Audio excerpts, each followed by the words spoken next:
Yeah, I didn't know how big of a piece of shit this guy is. The Tom Segura guy, I didn't know this guy was a piece of shit. Welcome to Apparently YellBro he is. Road. That's right. Welcome, Anthony. Welcome to YellBro Road. I am Jordan, and today it's time to roast Joe Rogan and his fucking buddies. As you can see the title, When Rich Comedians Lose Touch with Reality. This is from podcast Cringe. That is the channel bringing that to you. But before we get started, don't forget to share, support, hopefully donate to all the links in the description box. Also, please check out the Discord link if you want to join that. We are in that Discord right now. All opinions are welcome. Joe Rogan lovers, Joe Rogan haters, agnostic Joe Rogan people, whatever. All of it is allowed. Racist, bigots, it's all allowed. Trust me. There's some here. Right, Harrison? I'm just trolling. I don't think he's a bad guy. I don't know where Maddie is right now. You ever met a bigoted homosexual? You ever met him? It's just crazy. Well, I assume if you hate gay people, you're probably gay yourself. That's probably the thing. But it's called a phobia for a reason. Also, please, everything I show you, which will be basically just this video, will be linked in the description box to look at on your own without us pausing, talking, sneezing, farting, Dubster listening to Dolly Parton in the background, ordering French fries, whatever. You don't want to hear any of that stuff, please go watch it on your own. Video will be linked in that description box. What? Take advantage of that. But when did I ever listen to Dolly Parton? It's just a guess. It's a vibe thing. Okay. It's like, okay, he definitely listens to Daly when no one's around. Oh, fuck. No, I'm not muted. really, no. I'm not muted, fuck. Anyways, let's move on with this video from Podcast Cringe, When Rich Comedians Lose Touch with Reality. Oh, boy. Wait, let me make sure my volume's good. The thing I always forget to do. It wasn't good, see? I was fucked up. All right, here we go. And then there's that thing where like no one should be a billionaire. Well, okay, hang on. Do you like having God damn it. I start and it's already lagged. Fuck. Try this again. I really gotta fix that. Try this again. Here we go. And then there's that thing where like no one should be a billionaire. Well, okay, hang on. Do you like having an iPhone? Yeah. Somebody had to make that. They're working 16 hours a day. They like you Shut don't want up. to be Tim Cook. You don't want to be Steve Jobs. Guy died young because of it. What was it like doing that Riyadh festival? Fantastic. Yeah? It was fantastic. The only restriction that we had was about Islam and the royals. That was it. Which wasn't really a hard thing for most people to adhere to. I don't mind if people are like, you can be mad. Be mad about whatever you want. I don't care. Some of these comics who are saying this, like, oh, you don't have free speech and you adhered to these restrictions. It's like, have you ever done a private? Have you ever done a university? I have. Yeah. They had restrictions. Yeah. There's a lot of ways to look at it, and if it really upsets you, my position is good. Well, the other thing, let it upset you. Yeah, let it upset you. Isn't the idea that like there's human rights violations? That's why people are upset about these guys going to Riyadh and then coming back here to justify it. Okay. Didn't Tim Dillon make a joke on his own show in America that got him banned or fired from the festival? So like, you can't say the wrong things outside of Saudi Arabia as well. It is not just to focus on Saudi Arabia, but like, because let's be real, there's a lot of fuckery with the U.S. and other countries as well. Let's be honest, when it comes to what you can or can't say out loud, we've seen plenty of that. You know, this year alone, we've seen plenty of that stuff. Well, it's also selective too, because Andrew Schultz went to Saudi Arabia, did his own comedy thing there. Yeah. And he was allowed to talk about how the women were not allowed to drive. Sure. Which is an Islam topic. Sure, but you can't talk about the guys that are doing that are imposing those rules. You can't talk about them. Which is like the perfect punchline for the joke. Fluffy mentioned the religious police. Well, and that's why his comedy thing was done out in the middle of the desert instead of in the city. Okay. I don't know who Fluffy is. Something Iglesias. Gabriel Iglesias. Okay. Yeah. Okay. And like you have, it's a perfect punchline. Like they don't want women to drive, but these guys can't drive themselves. They're so rich they have drivers 24/7, right? So like they don't even know how to fucking drive themselves. They're stopping others from driving. Whatever. All right. Let's play. Here we go. We're fast approaching the end of the year, and if there's one thing we've learnt in 2025, it's that the Joe Rogan experience has become a full-on parody of itself. If you told me at the beginning of the year that we'd have a self-professed comedian running defense for the government and a handful of billionaires, sadly, I'd probably have believed you. And that's exactly what we got. Nothing is more telling than the amount of mental gymnastics on display from Joe and his guests. The only thing worse is just how predictable it is. I was saying to someone the other day, for a podcast that has a backlog of over 1,000 guests waiting to come on the show, according to Rogan that is, he really does tend to cycle the same guests over and over again, because absolutely nobody woke up this morning and said, fuck, I hope Tom Segura's on JRE today. This comment summed it up perfectly, the modern day equivalent of the holiday rerun. But of course, the JRE is no longer a place for interesting conversations. It's purely a promotional platform for Joe and his buddies to cash in on his audience. Tom's latest comedy special drops today, except he's not too happy about the timing. For me, by the way, because so my special comes out Christmas Eve, right? Mm-hmm. And then So does Stranger 6 days Things. later, Ricky Gervais comes out. And then like 3 days prior, I get a call before it's announced. And they're like, hey, we got to tell you, we're dropping a special, unannounced Chappelle special tonight. And I go, great. I go, you realize this is like being a musical artist and I've been working on my album and you guys are like, we're so excited. And then you call me, you're like, just so you know, tomorrow we're releasing Radiohead's new album. And you're like, thanks. I mean, there's nothing you can do. It's like the biggest guy is coming out with it, you know, but it's hilarious. Radiohead. I Yeah, don't that get it. sucks for Tom. If Radiohead only he wasn't hadn't that big. spent the last few years convincing his own fans They how have much a he hates them significant all, following. maybe that would have helped. At least Dave Chappelle's new special was average, which is all we can expect given the direction of I don't think it stand-up was comedy average. recently. But we'll get I don't think it was average. I thought it was so cleverly put together, story-wise. The depth is I thought whatever, but some dude said it was like yo, it was a drama unfolding. I'm like, I think that's pretty accurate. that it was a drama unfolding. The Chappelle stand-up.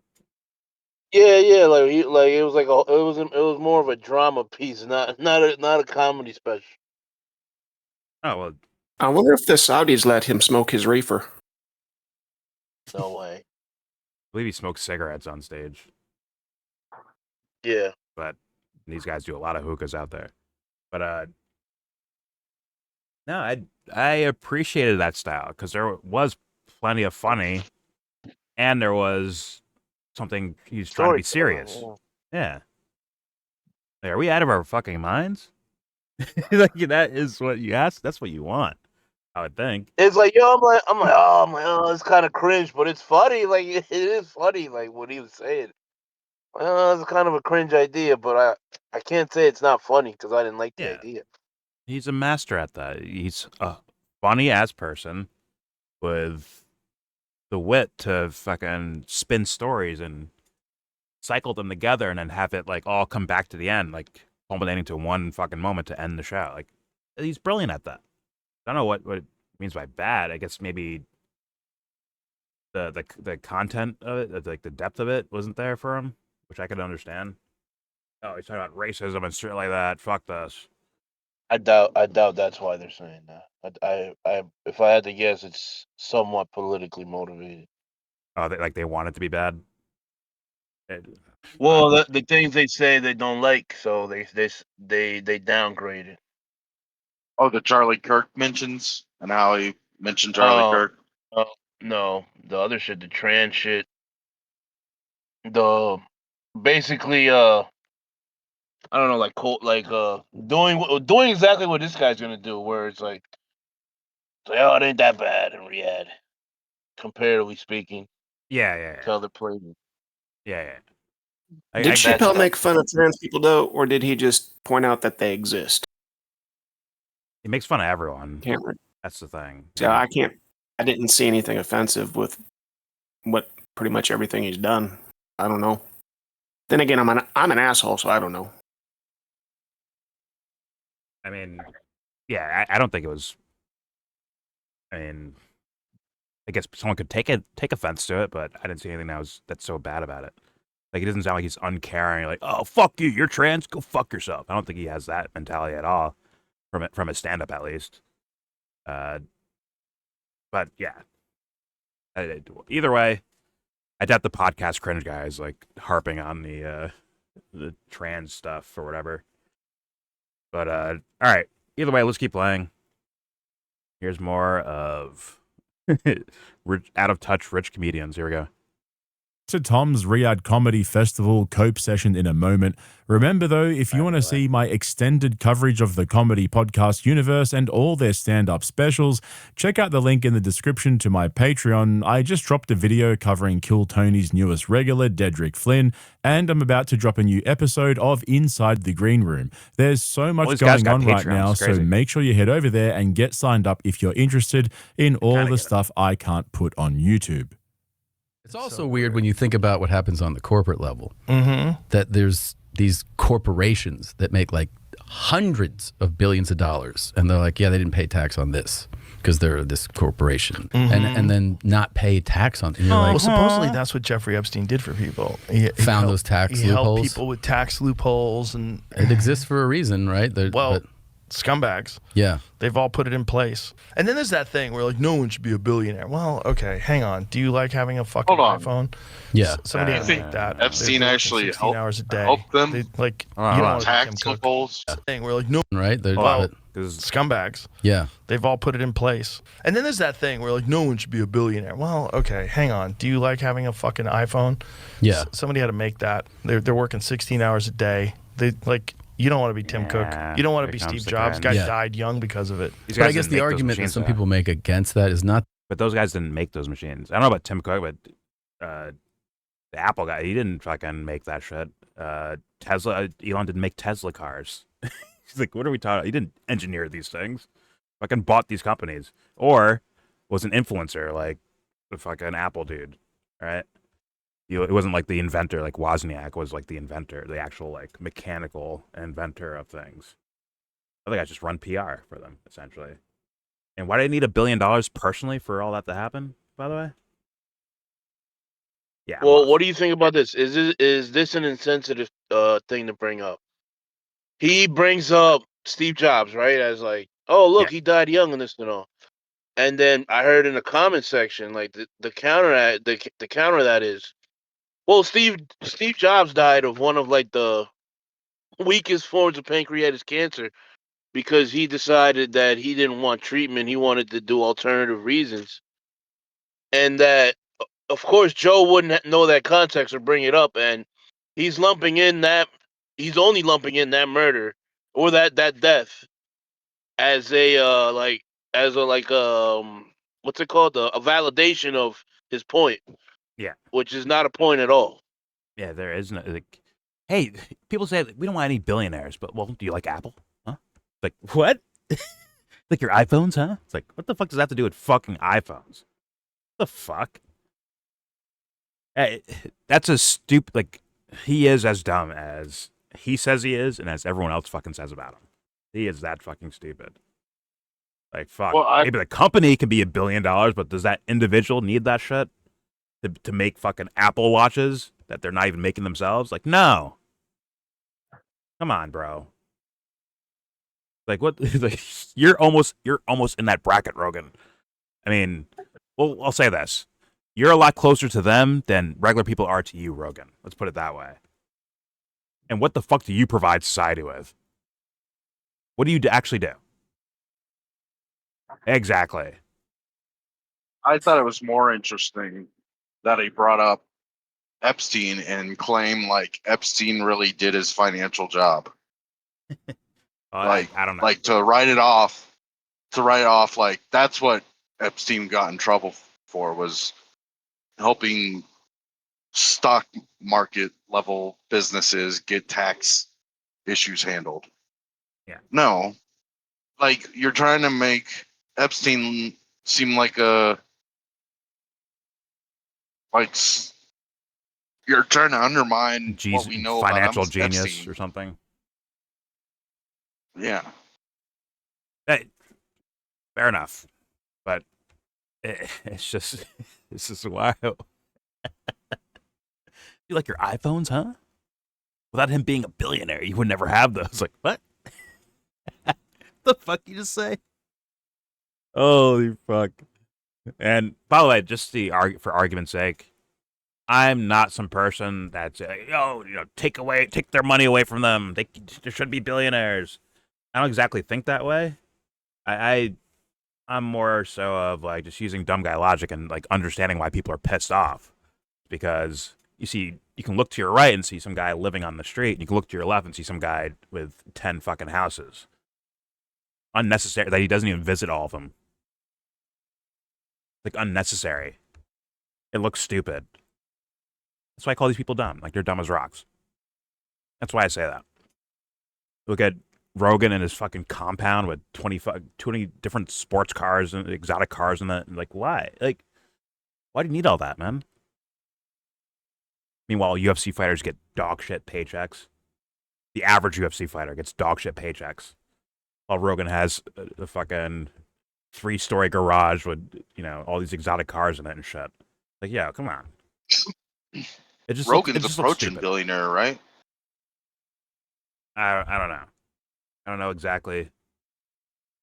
Just from his Spotify contract, that was what, 300 million or? I think wasn't a $100 million deal. It was a $100 million deal. I thought it was 300. I thought it was 300. Yeah. Okay. Point is, like, he's closer to those guys than we are to him. Regular people are to Rogan. Let's just be honest. But yeah, it's just.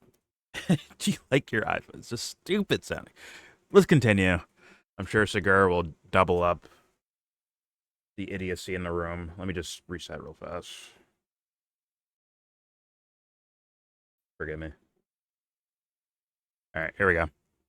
You don't want to be Steve Jobs. Guy died young because of it. But I guess the argument that some people make against that is not that guy shouldn't be wealthy. It's that when they have this overabundance of wealth, and that the people that also work there, like these Amazon warehouse guys, are like fucking dying in the warehouse. Like, are they? Well, I mean, they talk about these work conditions that are sometimes deplorable. Right, and then you can't go for a certain amount of a bathroom break. Hundreds of billions of dollars. That always seems like a legit complaint from people to me. Oh, for sure.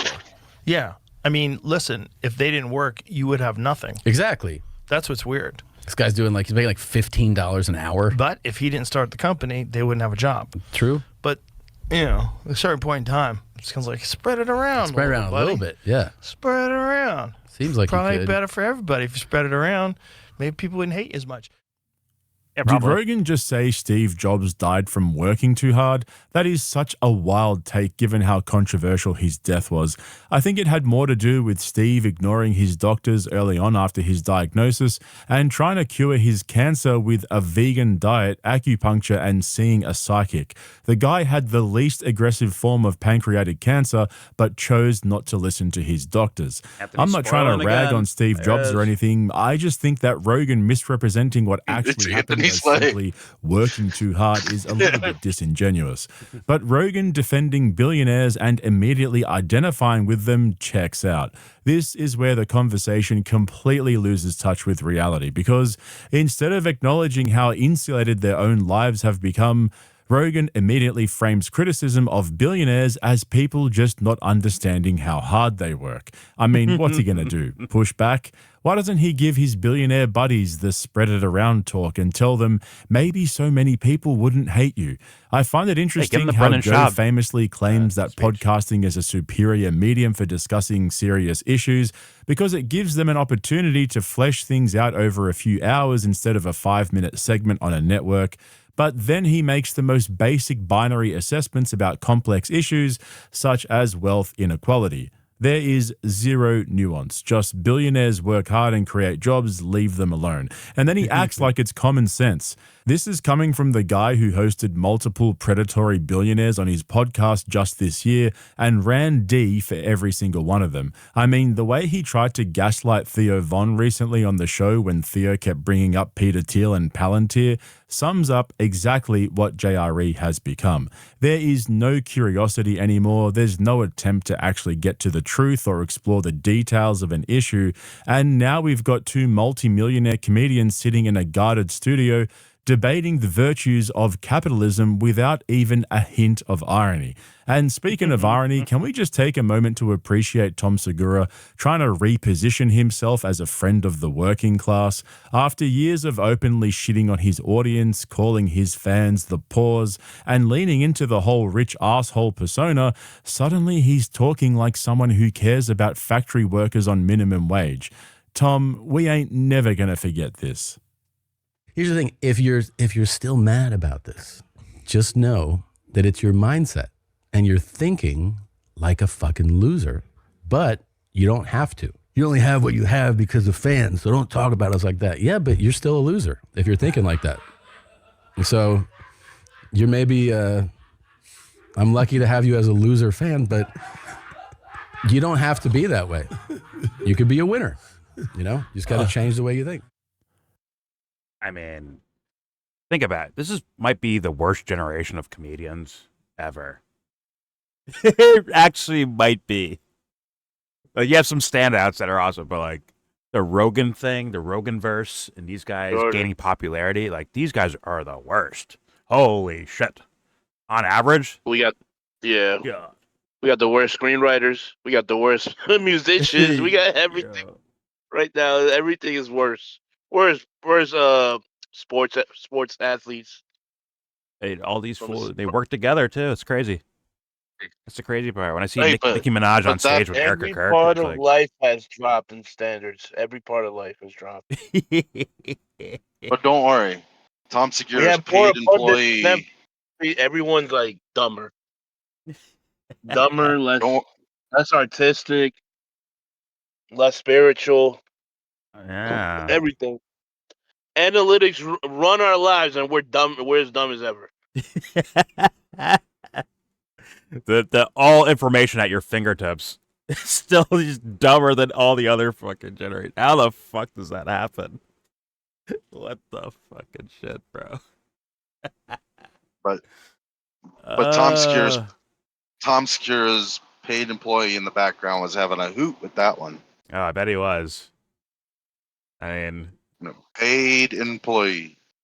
Imagine being a comedian with nothing to really say. Imagine, like, that's the epitome of you're trash. Bro, this guy is famous, and I know this guy is famous. I've never heard this guy say a joke. Oh, I think he's funny. He's funnier than Rogan. I'll say that. Stand-up. He's funnier than Rogan. I don't know comparatively. Rogan is horrendous. He is dog shit. But I only know one special Tom Segura has ever done that, like, that's where everything comes from, is that one special. He's probably funnier when he had to, like, grind out life, you know? Like, instead of just, all right, I made it. What'd you make it on, He talked Rogan? about 4 different TV shows. That was kind of his thing, was just talked about 4 different TV shows. And that was his hour-long special. Oh, awesome. It was funny what he had to say about him. Nothing deep. I don't trust your funny. The king of dad jokes. But maybe one day I watch it. It was funny. I've heard him just talk on podcasts where he's funny. Just like Rogan's talked on podcasts to be funny and been funny. But like, compared to the all-timers, like, this is probably the worst generation of comedians we've ever had. We need Bill Cosby back. And Cosby would, in comedy standards, would destroy all these fucking idiots. There's gonna be Chappelle left by himself. He the only wants to stand up for current comedians. Free Bill.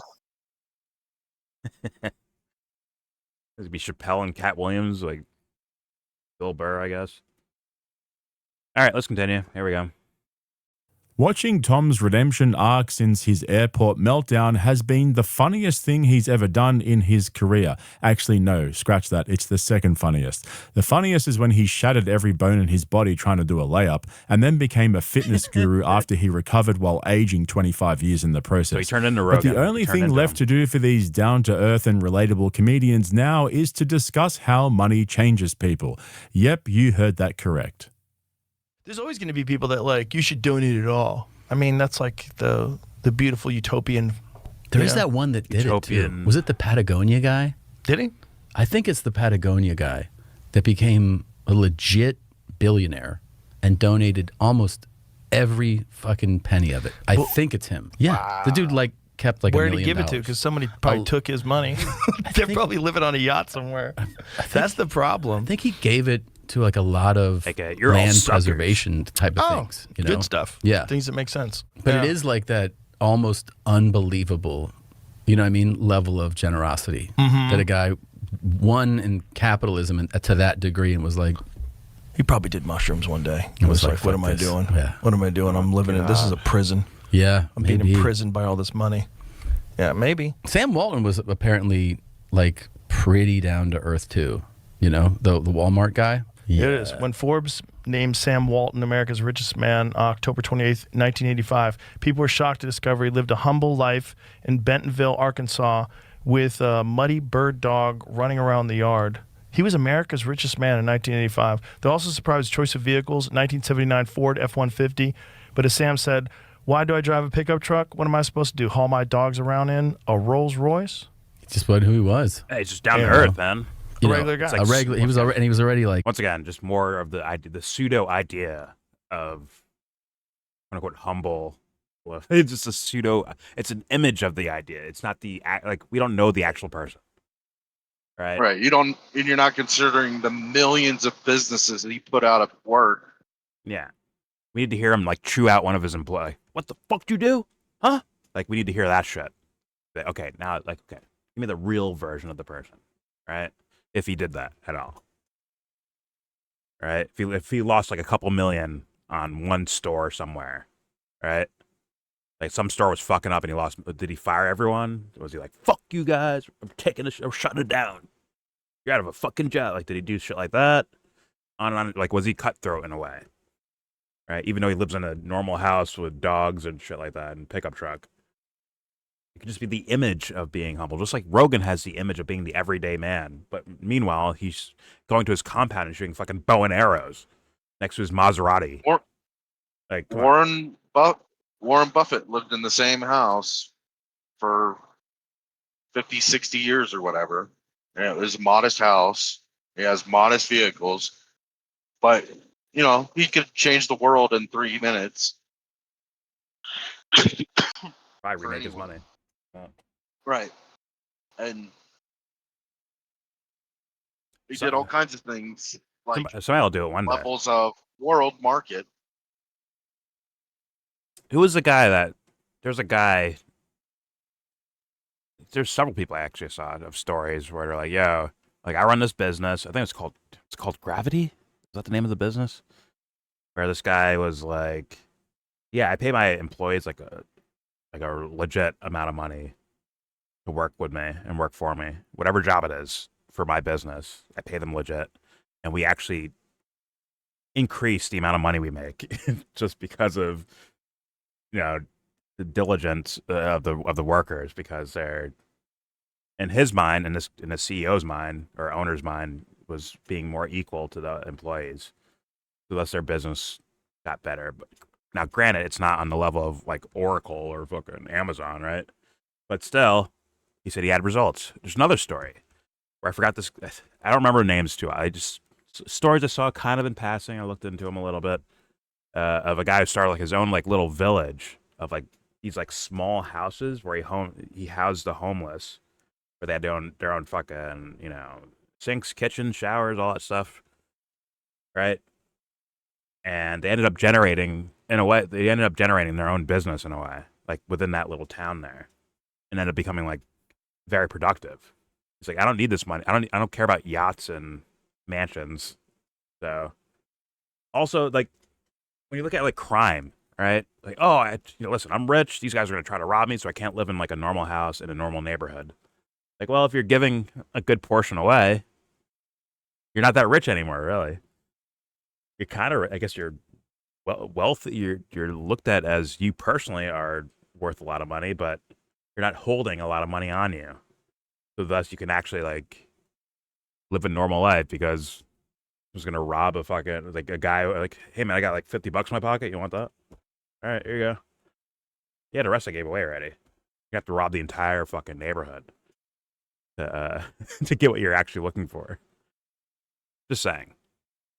But whatever. And then also, just want to add this with Rogan here and kind of a cynical look at things. But also, possible, right? Like, oh, if you start giving money away, these guys will just buy yachts with it. They won't, they're not going to, like, what's the word? Pass it on?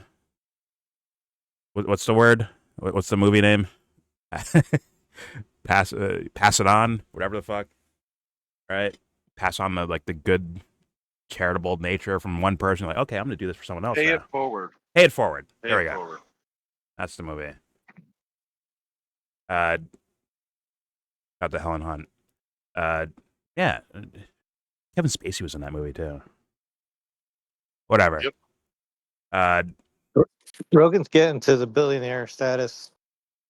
He's approaching there, but his show's been getting worse and worse. Too. Well, he's getting there. Like he gets paid more money while his show quality just deteriorates. Isn't that interesting?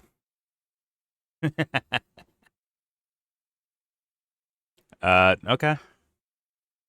Let's continue.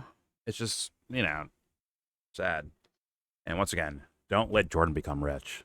Don't let it happen. Because I'm going to embarrass every single one of these fucking idiots. I will embarrass them. Anyways, here we go. In his 40s or something, 50s, like it was just different for him. He wasn't handed anything. Don't forget who you are. Look, he has a Don't pickup forget who truck. you are, cocksucker. Yeah, he didn't. Well, some people do.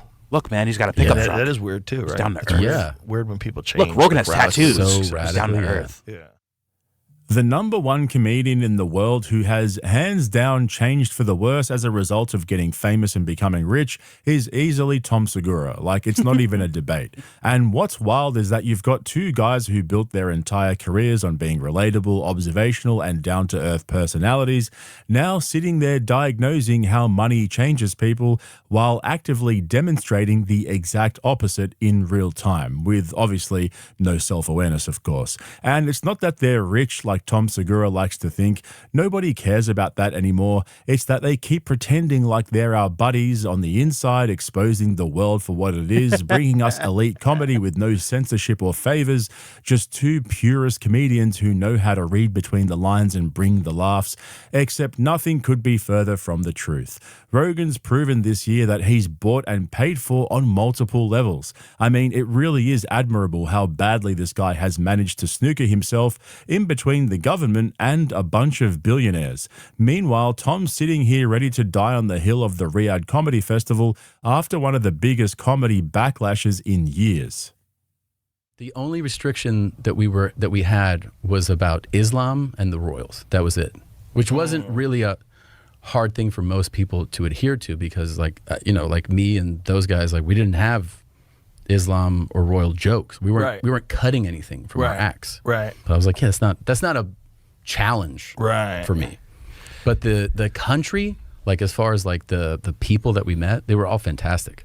They were really sweet people. They smiled. They shook my hand. Just people were so Jeff Dunham went to upset Riyadh. that we went. Yeah, and I was like, I mean, first of all, the way that I went was that I was doing Dubai.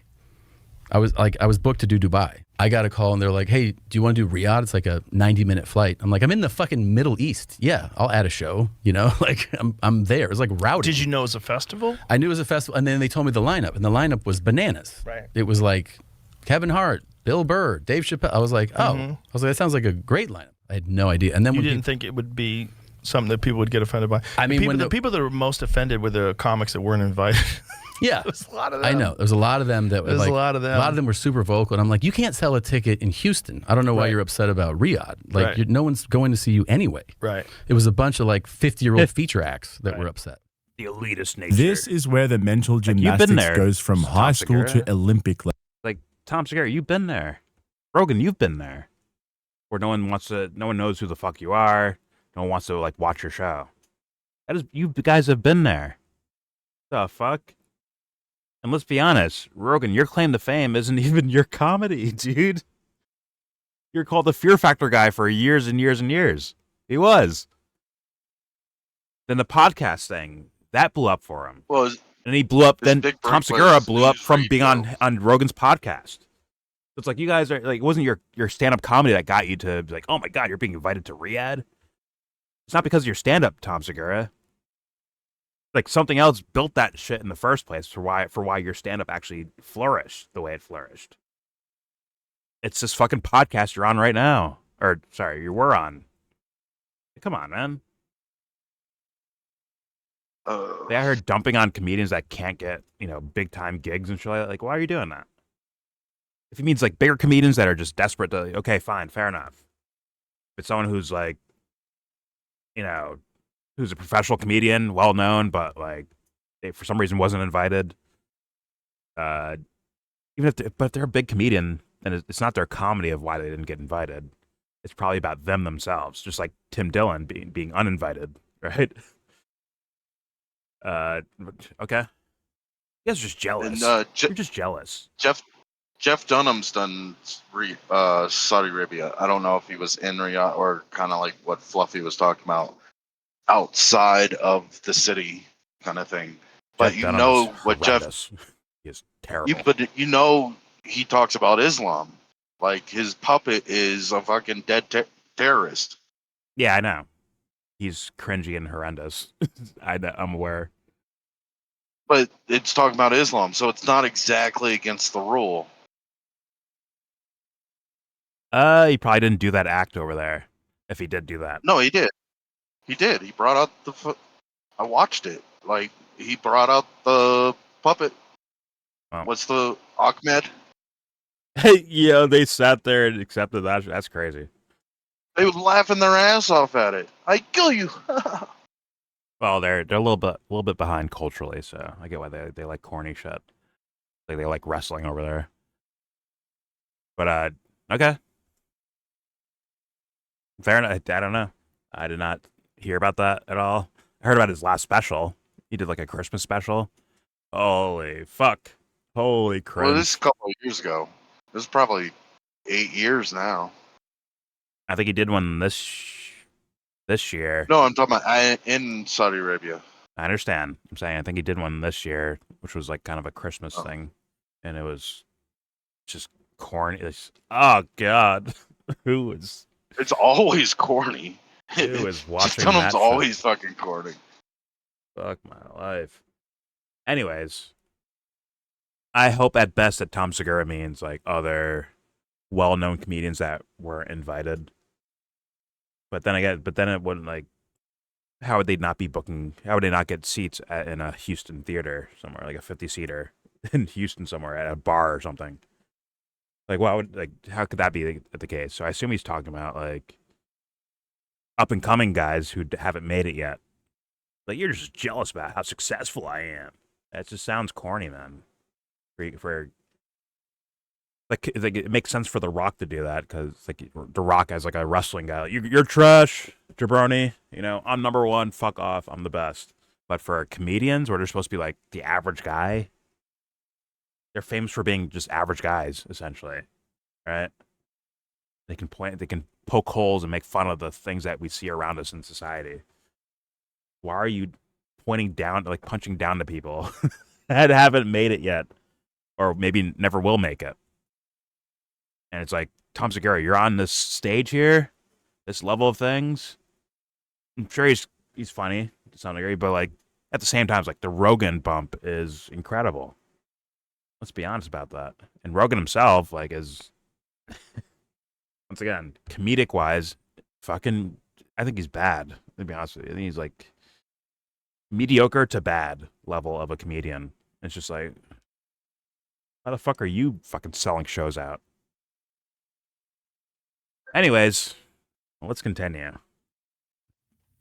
This is where the mental gymnastics goes from high school to Olympic levels. We've heard these arguments for the last couple of months, and yet still not one of these guys has acknowledged that the backlash was mostly coming from comedy fans. Of course, the immediate response from guys like Tom is to put it all down to jealousy and envy from comedians who never made it. It reminds me of how Brendan Schaub just last week blamed all the criticism towards his first comedy special just 2 years into the game on jealous comics who weren't doing very well at the time. Again, not realizing that it was the entire internet ridiculing him for being a terrible comedian, yet him thinking that he was an elite comedy assassin. Meanwhile, Shane Gillis and Stavros Halkias were openly mocking everyone who chose to go over there. They were asking me to go to the Middle East soon. What? What? Where? Why? Saudi Arabia and UAE. Does he have a Dubai. Pack? Why is he play a golfer? I think I'm going to pass. Yeah. Everyone's doing it. It's like, for Saudis? Yeah. Weren't those the 9/11 guys? So I thought. Aren't they exactly the 9/11 guys? Yeah. What? Jesus, it takes place on October 7th. You guys are in Riyadh on October 7th. I realize that. I'm on the 8th. I'm there on the 8th. Oh my God. But it's going on the 7th. You're going to be doing remembrance posts from Saudi Arabia? Yeah, from Saudi Arabian airspace? Sound good. Hold on. When does that fucking... Oh, wait, you see that guy right there? Greg Giraldo right here? 10 times funnier than all the comedians I've seen nowadays. No offense to these guys. I don't watch too much stand-up, to be fair, but a lot of the guys I hear, this guy's 10 times funnier than them. He passed away, but he's way funnier than them, and there's no way he'd be allowed in Saudi Arabia. They wouldn't allow him at all. And I wonder what Tom Segura would say to that guy. That's not Greg Giraldo. Not? Yes, no. It's a new comedian. No, right here. The picture in the background. Picture. Oh, okay. Did I fuck his name up? It is Greg Giraldo. I'm pretty sure. No, you're right. You're right. Let me just make sure. I thought you were pointing at the guy that's like falling over laughing. No, this guy, Greg Giraldo. Yeah, that's Greg Giraldo. He's fucking funny. I didn't see the picture behind him. He's one of the best riffers I've ever, like him, Patrice, I'm mind blanking right now, but like those guys are just hilarious off the cuff, funny people, straight up. It's sad. It's sad they both died. It's sad they're both dead. Bernie Mac is fucking amazing. What was that show they would all get together back in the day, with like Colin Quinn and something? They were all on a couch in the center of the audience. Something crowd. I'm fucking the name up, bro. I binge watched this show for like the old episodes. Roseanne was on it. Bob Saget was on it. Yeah, random comedians and they just kind of sit there and riff and stuff like that. And Patrice was obviously the winner every time. Something like something with crowd in it. Well, in the name. Greg was on there too. Yes, he was. He's been on Opie and Anthony where I've heard him talk. Like this guy's he's actually fucking funny. And just on his comedy alone, they would not. There's no chance he'd be allowed in Saudi Arabia. Not a chance. I would not believe that would be possible. But yet these guys get paychecks. Bill Maher was even on that. Yes, he was. A bunch of like I said, a bunch of comedians have been on that shit. Yeah. But yeah, I don't see any even Greg Giraldo's anymore. Like, where are these guys at? I heard Ari Shafir's thing I didn't watch it yet, but I heard Ari Shafir's recent stand-up was good. But like, and he's like kind of in the similar lane, but not really, like a little bit different. Kind of like dirty comedy. Ari Shafir. He seems like a guy Rogan. He seems like a guy who didn't take advantage of the Rogan bomb. Really, to spur it into 10,000 different TV shows and podcasts and all that shit. I think he had a podcast, but like it wasn't like just dick riding the Rogan sphere. But I don't know. I think he admitted to a crime on Rogan's fucking thing. That fool did some crazy shit with Kobe, which is crazy, but he did it anyways. Amazing racist, all that stuff. But all right, Let's continue. No, Here we go. he admitted to fucking roofing people. That's what he did. Yeah, that was a crime he admitted to. Yeah, but it was funny though. Yeah, it wasn't like roofing girls. I'm pretty sure it was like him putting shit in his friends' drinks when they're not looking and getting them all fucked up, which is fucked up. That's fucked up, but it's also hilarious. Like it is what it is. But all right. Let's continue. Here we go. In airspace? Salakin. Hold on. When does that fucking kick off? Those boys. I don't know. Aren't some people now not thinking about doing it? Aren't some people not thinking about doing it now? I saw a thing saying some people now might be wavering. I saw it next week. It's like next week. Why is he dressed like a golfer all the Agreed. time? Like, Yeah, I don't think you got made fun of for it, so you're like, actually, I'm not doing it. I'll be honest. I don't really have strong feelings about the Saudi Arabia Comedy Festival. I do get the fact that they perpetrated 9/11. I'm not doing it. That is good. I admire that. Then they doubled the bag, and I was like, it was a significant bag. What? Yeah, but I'd already said no. You know, I took a principled stand. Yeah, against Saudi Arabia. It wasn't even that. I didn't even think about it. I thought we were allies with Saudi Arabia. Yeah, we are. We give them a ton of shit. So why the hell did they do 9/11 to us? We're our boys. I think, wasn't it Osama bin Laden just from Saudi Arabia? Really? Yeah, all the hijackers, every single hijacker basically is Saudi. Yeah, you don't 9/11 your friends, bro. That's you fucked don't up. 9/11 your friends. You don't. That's fucked up. That clip of Stavi laughing in Sam Morrill's face will never get old. And it's just so convenient that none of these guys want to acknowledge that one of the biggest comedians in the world turned down the Saudis on the spot. This was the easiest W of Shane's career. But there's also the narrative that the comedians who did go over there were just trying to support the art of stand-up comedy and wanted to be part of the group who helped bring Saudi Arabia out of the darkness. All of a sudden, the biggest trolls on earth became social and cultural warriors who took it upon themselves to spread democracy to the Middle East. Oh, no, wait. Where have I heard that before? Right now, the entertainment hub of the Middle East is Dubai. That is the entertainment hub of the Middle East. That's where people go. That's their Vegas. Big shows, spectacles, all types of shit. And so they're trying to to compete with Dubai in entertainment.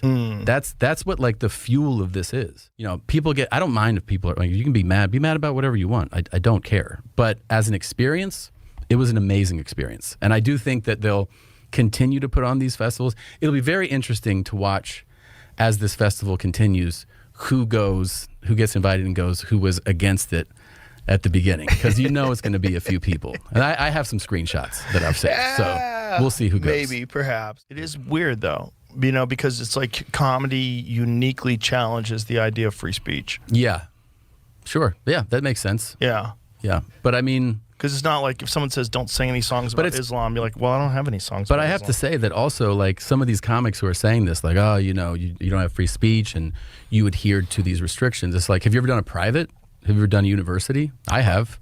Yeah. They had restrictions. Yeah. Then the question is, should you be working for those people because of what happened with Jamal Khashoggi? That's everyone's big argument. I think Dave had the best line about that. Yeah. It's like Israel killed 240 journalists last month. Yeah. You know, like, what are you talking about? I mean, or in it's the last 3 months. It's a fair point. It is a fair point. But also, I mean, if you Last want to 3 like months? go down that line of that argument, Then you shouldn't be working in America either. I mean, that's like, are we saying that only their awful thing is worth well, fighting it's because against? They're funding it, right? As opposed to, like, if you work in America, it's not, the CIA doesn't fund a comedy show. Sure. There's a lot of ways to look at it, and if it really upsets you, my position is good. Well, the other thing... Let it upset you. Yeah, let it upset you. I've spoken about this at great length over on Patreon, so I'll summarize it here real quick for everybody else. Guys like Tom don't realize that they weren't paid by the Saudi government to go into a comedy show. They were paid to come back to the US and regurgitate these same 3 talking points about how progressive and forward-thinking the Saudis have become. This was basically a tourism ad campaign. It's just that the actors don't realize they're still performing. The second thing is these guys were allowed to say a bunch of shit that is completely illegal for a Saudi citizen to say on the streets of Saudi.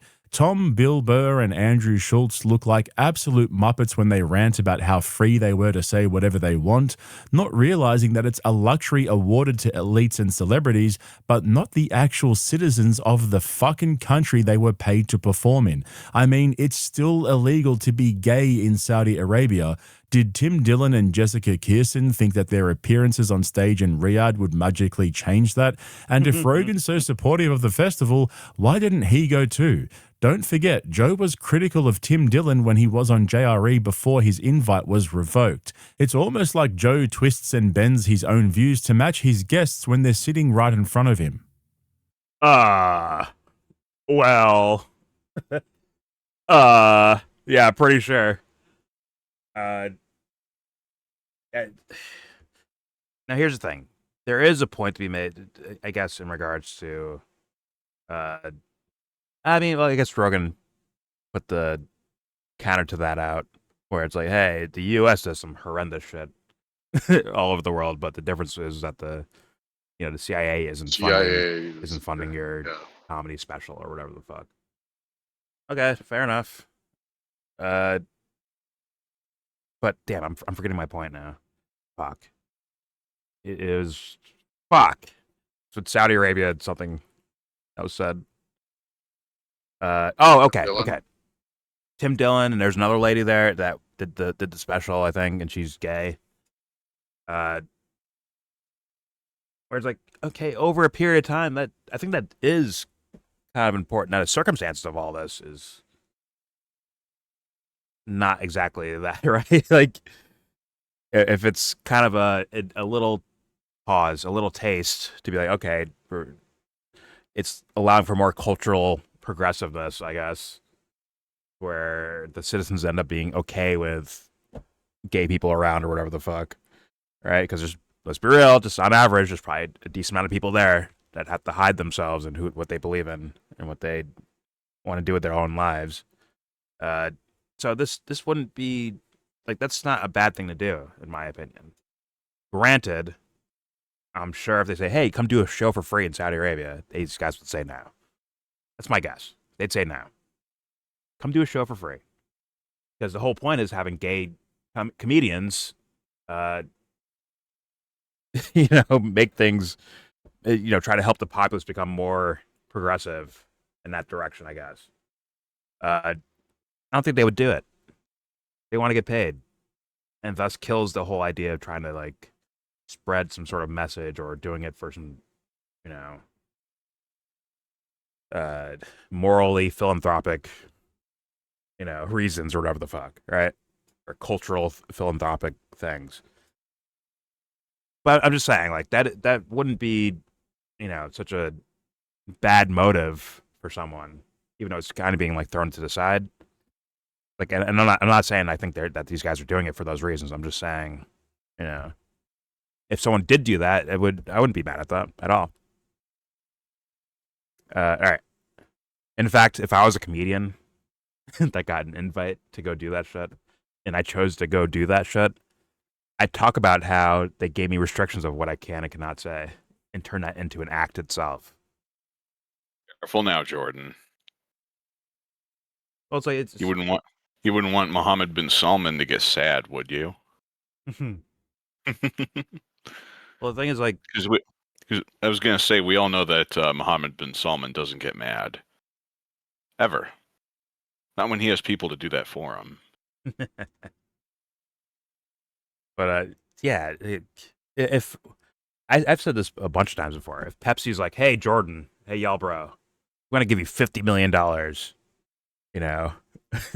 to talk about Pepsi more on your show. Like, all right, you're not gonna like it, but all right, pay up, pay the fuck up. All right, like, want to watch me get us in trouble with what's his name, James Hetfield. do my work, do my dirty work, scapegoat. Do my work, but you're the one who's blamed. Shout out to Metallica. Either way, let's continue. Here we go. think that their appearances on stage in Riyadh would magically change that. And if Rogan's so supportive of the festival, why didn't he go too? Don't forget, Joe was critical of Tim Dillon when he was on JRE before his invite was revoked. It's almost like Joe twists and bends his own views to match his guests when they're sitting right in front of him. Oh, God. Outside of this whole Jamal Khashoggi thing, which, again, is indefensible, right? Yeah. Outside of that, this is a more progressive organization. Like, they are letting women drive now. They're like, slowly, this is coming into a more modern It is progress. It is a sign of progress. Whether people accept that or not, it is a sign of progress there. You saw the faces of these people that we were performing for, and when you could, because sometimes they're like this. But they, like, how genuinely thankful and excited they were to be at these shows. Must have been amazing. awesome. If you lived in Saudi Arabia, you never would imagine you'd see a lineup like that. Oh my God. I mean, some of the guys, they were telling us, they were like, dude, like 10 years ago, they're like, nothing like this could have ever happened here. Joe Rogan can add the Saudi government to his list of puppet masters, and they didn't even have to pay him. What a deal. And that's really what this all comes down to. JRE used to feel like an open-ended conversation with an open-minded host who was skeptical of authority and the mainstream. But now it's and UFC going to be in Riyadh? Door of affirmation where some of the most powerful people in the world get to come and test drive their narratives in a friendly environment with almost no pushback. I wouldn't be surprised himself if we as a gatekeeper, but that's exactly who he is now. And to think that this guy owns the biggest... I mean, it's possible. It's very. If it's a big enough card, I think he would go. But typically, he doesn't go. He doesn't do overseas events. Anything international, he doesn't do it, except for like maybe Canada. I think he did. Like, well, no, I'm saying the fact that he's so tied into UFC that part of expanding UFC means he has to change his view on Saudi Arabia since they've highly connected to UFC. Oh, I can believe that for sure. I can believe that. For a big enough bag of treats, Joe Rogan will say fucking anything at this point. He knows not to talk about fighters' pay, like really talk about it. He knows not to do that. Yeah, lest Dana White have to maybe have to answer for some of his bullshit. Mm-hmm. The guy yelling, "Oh!" in the fucking front row gets paid more than the guy eating the punch in the ring. Dana White is a national treasure. Has never done anything wrong in his entire life. I believe he had ties like Whitey Bulger and some of the criminal orgs in Boston, allegedly. Then you have the what's it, Furtado brothers, whatever their fucking names are, involved in organized crime, possibly. But yeah, that guy's been around some crazy shit. But anyways, let's continue. Here we go. And most successful comedy club in the world is crazy.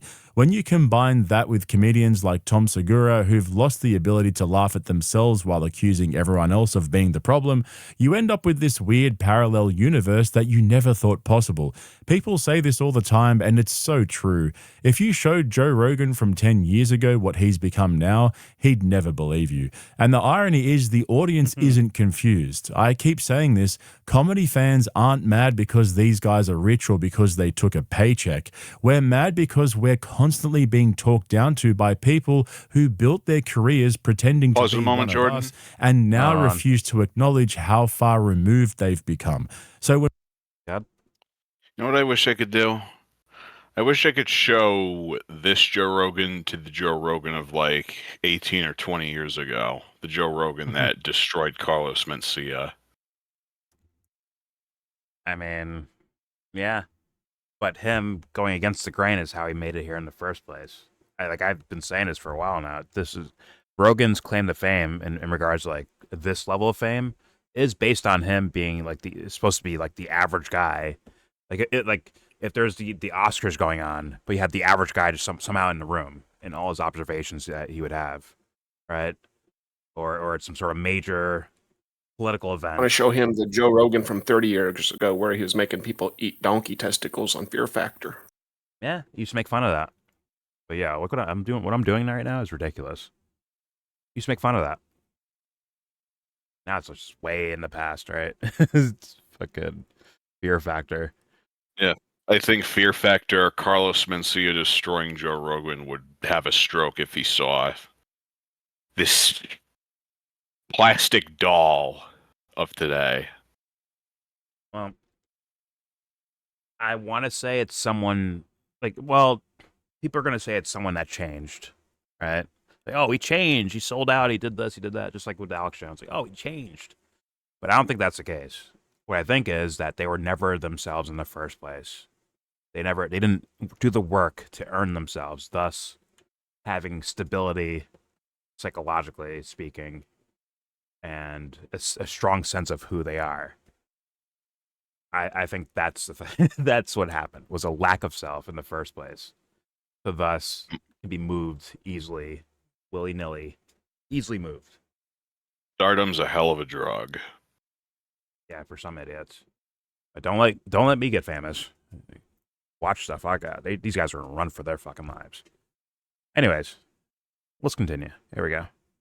When people say JRE feels out of touch, this is exactly what they mean. It never used to be about politics or money. It was meant to be a show that questioned everything, but now all Rogan does is push the same Joe 5 Rogan talking points and calls out anyone who challenges him as jealous, bitter, or even mentally ill. For a podcast that prides itself on free thought, there's never been less on display. Anyway, thanks for watching, guys. I want to thank all of you. Okay. There's my thumbnail right there. Huh?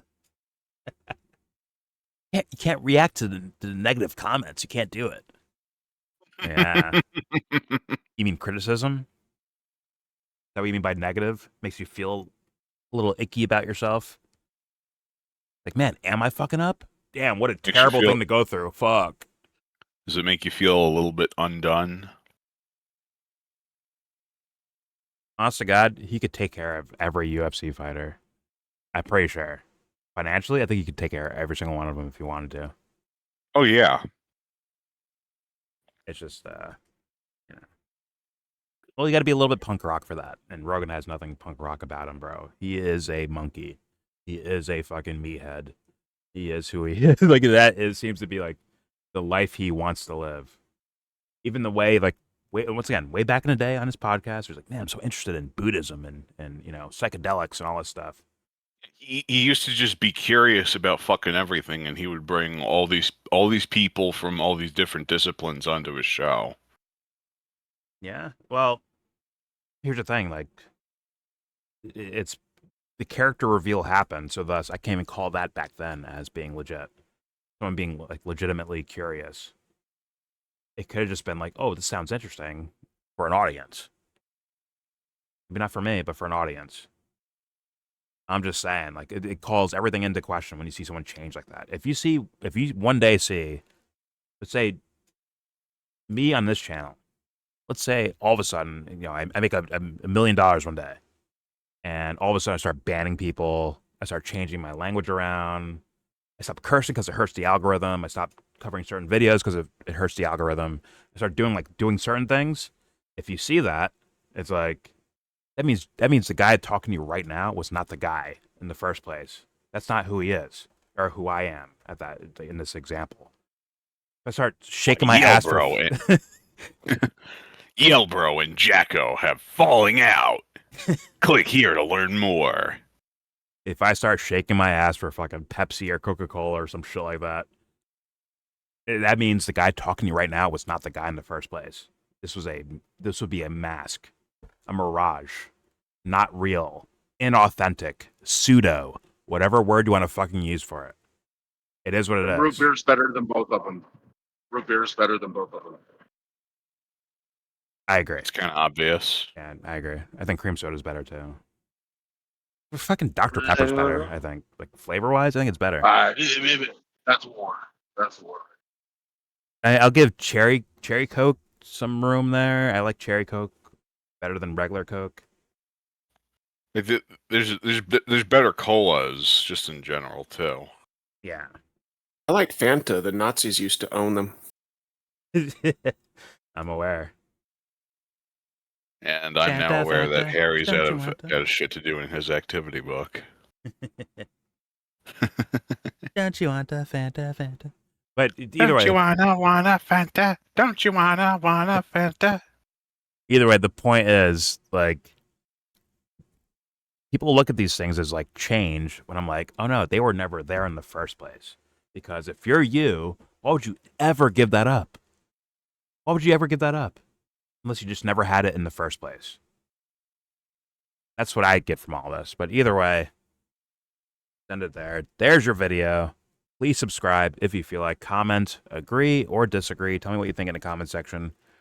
What do you think about the whole either actually the Saudi Arabian thing? I think that's interesting. I mean, Rogan, the whole idea. Hey, you guys are just like jealous of these billionaires. Hey, you wouldn't have iPhones without people being billionaires, which makes no fucking sense to me. Also, that's cute. Also, add the perspective where, like, I understand both sides. Like, you shouldn't work to make sure there's no billionaires, but at the same time, people can see that, you know, if there weren't people living on the fucking streets, you know, or struggling to get by, if that wasn't happening, then I think people will be less harsh about people being filthy rich. Like, seriously. But that's not the case. They can see, like I said before, they can look to their right and see a guy in the street fucking dumpster diving. They can look to their left and see a guy with fucking 10 different mansions that he doesn't even use. They're just there. Looking at you, Dr. Oz. So, like, it's ridiculous. Oh, yeah, it's insane.